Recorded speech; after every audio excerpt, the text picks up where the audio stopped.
Am I the idiot for upstaging the bride and refusing to change my dress? So my female 27 cousin, female 29, is soon getting married. The thing is, our families have been in no contact for the last 10 to 12 years because of some issues between our fathers in total, for brothers who hated each other. The feud recently came to an end because all the kids are grown up now and we kind of want to keep our differences aside and enjoy the upcoming events. We all had a little reunion. This issue started with my cousin's engagement party. Now I want to highlight that I take good care of myself. I do yoga and dance to stay fit. On some special occasions, I love to dress up a lot. It makes me feel good and confident. My cousin is a doctor and due to her schedule, she has put on some weight, but I respect her because her profession is tougher than mine. I am an engineer. For her engagement, I wore a nice beautiful peach-colored gown. It wasn't a new one, this was a 3-year-old gift from someone. We are Indians and brides generally prefer to wear lehengas or saris. Even though we have reconciled as a family, my sister never involved me with her planning or anything related to her wedding and I was totally okay with that. When me and my mother arrived at the location of the event, all was good but the bride was late. People from the groom's side welcomed us nicely and I was feeling great. My cousin was almost 2 hours late but when she arrived with her 2 besties, I could feel the tension between us rising high. To my horror, she was wearing a peach-colored gown exactly like mine but it was more glittery. Only the bottom part of our dress was slightly different. She went on without acknowledging my existence. My mom noticed me but told me to relax as it was an accident and to enjoy myself. She went ahead to help my auntie with further preparations. I took a seat in the corner with my other cousin. When I was talking to him, one of the bride's besties came to talk. I thought she was there to invite me to join them but she straight up told me to change my dress. I was speechless. I told her no because 1. There was nothing else to wear and 2. My house was several kms away and it would take me almost 2 hours to do so. She started suggesting different options for buying a new dress or she could lend me some clothes. I firmly told her no. My mom and dad were unaware of all this. She kept arguing with me but gave up. When the ceremony started my cousin was looking fine and smiled at me because, in the end, she was getting engaged to the love of her life. We both got lots of compliments and I thought the drama was over. But her friends kept giving me side eyes throughout the event and today one of them tried to contact me on Instagram. The most hurtful thing was the fact that there was an after party thrown by the bride and groom for all the cousins and their special friends, but I wasn't invited. I kind of feel like an idiot. But I need an honest opinion. Not the idiot, but wondering why you felt the need to describe that you take better care of yourself than your cousin and state that she's put on weight. Especially if you say such things don't matter.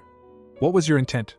Also, you said you like to dress fancy when going out. Was your dress in line with what other guests were wearing? You only describe it in relation to your cousin's dress, so I'm curious to know if other guests wore dresses as formal as yours sounds. And your own title claims you upstaged the bride. Why would you want to do that? Lastly, you said you lived several kms away and it would take you over 2 hours to change. Exactly how many kms away because 2 hours seems excessive. You can't upstage the bride and then be mad she doesn't want you at the after party. Changing my not the idiot to soft you're the idiot. Comment 2. Info: did your dress match the formality of the event? Were other women in gowns and men in suits or tuxes? Then the original poster responded with, there was no particular dress code for the event. Anyone could wear anything. Now for the update. Well, a lot has happened since I made the post here. First, I want to thank you all for giving an honest opinion. One thing that I noticed, all the Indians who commented on my post told me that I am not the idiot. Let me clear out a few things. I don't hate my cousin the bride. I am not petty or mean and this dress incident was totally unintentional. Her friend said that I was upstaging the bride, which was not the case. During the ceremony I tried to keep a low profile even though it wasn't my fault. I compared our looks and weight because it had been literally a competition between us since childhood to look better than each other, which was really childish and created more issues in our family. And I thought her friends were mean to me because of our previous issues. So for an update. A few days ago, my and bride's mom called my mom. They were having this general discussion about further planning for the wedding. Then my aunt told my mom that I would be beside the bride on stage during the wedding. It was a shock for me because it's like getting a maid of honor position. I quickly texted my cousin to thank her, and we talked for the first time after her engagement. We decided to meet up for a coffee. At the coffee shop, I brought up the topic of our matching dress and she told me she was shocked at first but later totally forgot about it. I also asked her why she was choosing me over her friends to be on stage. She gave a few reasons why they are not punctual and irresponsible, and can be very demanding sometimes, and I am literally her family. As I mentioned, she was actually looking very happy during her engagement. She also told me that she was a bit disappointed that I wasn't there at the after party, and her soon-to-be husband was also asking for me. From her talk, one thing I know is that she is not aware about her friends being mean to me and lying about me. Cousin and I are on good terms. At the end, we ate some delicious burgers and had fun. I also showed her my dress, which I will be wearing at her wedding, super glittery light green color lehenga. I am still unsure if I should tell her about her bestie, or just let it go. I just want to enjoy the wedding without any further drama. Comment 1. Yay! Glad you two sorted things out. I personally wouldn't tell her about her bestie. There's no reason to add fuel to the drama, and it kinda sounds like she's aware of the kind of people her friends are. Comment 2. Let it go. Her friend was trying to look out for her. Maybe she did say something in the beginning and let it go but had not told the friend. 1. Comment 3. Not the idiot just ignores what her friends did unless they try to cause trouble at the wedding. Then tell her everything afterwards. Now, for the next story. Am I the idiot for refusing to invite my racist in-laws though they apologized? When my husband and I got married a decade ago, we had no money and so really couldn't afford much. My husband felt so bad about it all because unlike me he comes from money. But because his family was against our marriage, I'm Asian, he's white, they completely cut him off. For the record, I wasn't expecting financial assistance from them, but it hurt that just because I'm Asian, they thought I was with my husband only for the money. Naturally, we haven't had any contact with his side of the family since. Well, for our upcoming 10th wedding anniversary, we can now afford to splurge a little, so we've decided to have a vow renewal ceremony in style. Given how terrible it has been mentally for all of us over the last 2 years, we decided on a trip abroad to relax, have fun, and just enjoy a vacation with those closest to us. And because my parents wouldn't be able to afford to come otherwise, we've gifted the entire trip to them as a thank you for everything they've done for us. Somehow his family has learned that, hey, not only am I not a gold digger but that my husband and I are doing well for ourselves and are about to celebrate our 10th anniversary. They reached out to us with an apology and an offer of a gaudy monstrosity of a ring to use for our vow renewal ceremony. I'm not interested in their token non-apology, and certainly have no intention of wearing something that's not at all to my taste just for the sake of familial harmony. Plus, my engagement ring was a gift from my mom. It was my grand's engagement ring that my mom also wore, so it has incredible sentimental value. My husband was behind me 100% until he learned from his sister that his grandmother was dying and that she wished to mend things with him. I reluctantly agreed to the visit but made sure we came to an agreement on a few things beforehand, including how his family aren't invited to our vow renewal, and I'm not wearing their ring. Unfortunately, she passed away before we could visit, and his family have been hounding and guilt-tripping both of us ever since, trying to get us to invite them to our ceremony. I refused, but my husband's wavering. He kept saying they apologized, they haven't really, and that we could educate them. When he wouldn't let it go, I basically told him that since he's not Asian, he has no right to accept an apology and extend forgiveness for racism perpetrated against an Asian, and that it's not my responsibility to educate racists on why racism is wrong.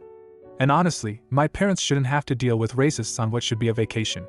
He said he understood and apologized to me, but he's been distant. I don't want to go ahead with our trip when things are so awkward between us, but everyone has already committed financially, and we can't afford to refund them all.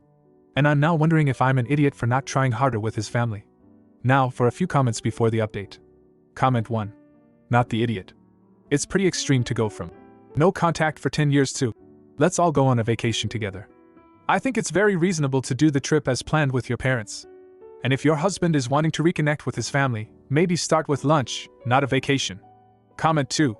Not the idiot. They never sat down and reflected on their racist judgment of you.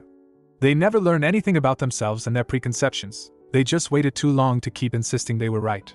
Their change of tune is a reaction to your external circumstances, not their internal growth. Then the original poster responded with, and honestly, they haven't grown. Their apology didn't contain a single word of actual apology to me, just to my husband. Now for the update. Per your suggestions, I told my husband that our vow renewal is not the place for us and his family to have a reunion, given that this is to be a celebration of the past 10 years of our marriage, something his family had no part in and were vehemently against. If they wish to apologize and start over, we could meet for lunch or coffee after our trip. He then confessed to what some of you had guessed his family knew about the vow renewal because he kept in regular contact with his sister, and he told her to let the rest of the family know about the event in hopes that we could mend things. Since it's been 10 years, he thought they'd see they were wrong about me and wrong to cut him off. It was why he kept pressuring me to forgive them despite their lack of an apology or any show of change, because he hoped that if we all just met, things would work itself out, and he'd be welcomed back into the fold. The guilt over going behind my back and sadness over what happened was why he'd been so withdrawn. I was furious and hurt that he lied to me for a decade. It was a lie of omission, but a lie all the same, and while I understood clinging on to hope that his racist family would one day see the light, I couldn't understand why he never once asked for an apology from his sister, or if she was even sorry for the terrible things she'd said to me. I needed some time, so I moved back in with my parents. While I was gone, his parents and his sister came for a visit. Unfortunately, the reunion wasn't what he hoped for.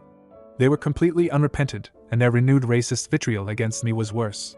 He also learned why they were so adamant about attending our vow renewal when they were still clearly against our marriage, as many of you thought. They just wanted a free vacation. As for the gaudy monstrosity of a ring, it was to be alone for just the duration of the ceremony. He was furious, and he kicked them all out, and this time he went full no contact. He profusely apologized for lying and begged me to forgive him for his stupidity. We're seeking marriage counseling, and though we still have a long way to go, we're definitely on the same page, especially with respect to his family. We've also decided to turn our trip into just a vacation. All of the guests understand and are looking forward to decompressing on a warm sandy beach. Oh, and his grandmother's will was an interesting read. My husband ended up inheriting a part of her estate, and best of all, she left the gaudy monstrosity of a ring to me. I'm not sure what to do with the thing. My friends are divided on whether I should offer to sell it to mother-in-law or keep it, and horrify them with the reality that their piece of history is being owned by an Asian. My husband doesn't care either way, and I look forward to your suggestions. Thank you all so much for your help. Comment 1. Keep the ring. Maybe Grandma repented being a horrid racist. You'll never know now, but you can hope. And gaudiness can go in and out of style. If you have kids, maybe one of them will want it one day. Or you can donate it to a charity auction if it's worth anything. Comment 2. Dude, I would wear the monstrosity and take 1,000,000 pictures in different outfits and different places, and then periodically post them publicly where at least the sister can see it, and pass it along that the evil DIL had their precious family jewelry. If you like this video, you'll probably like these too. Also, while you're here, please consider subscribing. It's your support that keeps this channel alive and allows me to make better and longer videos. Have a great day.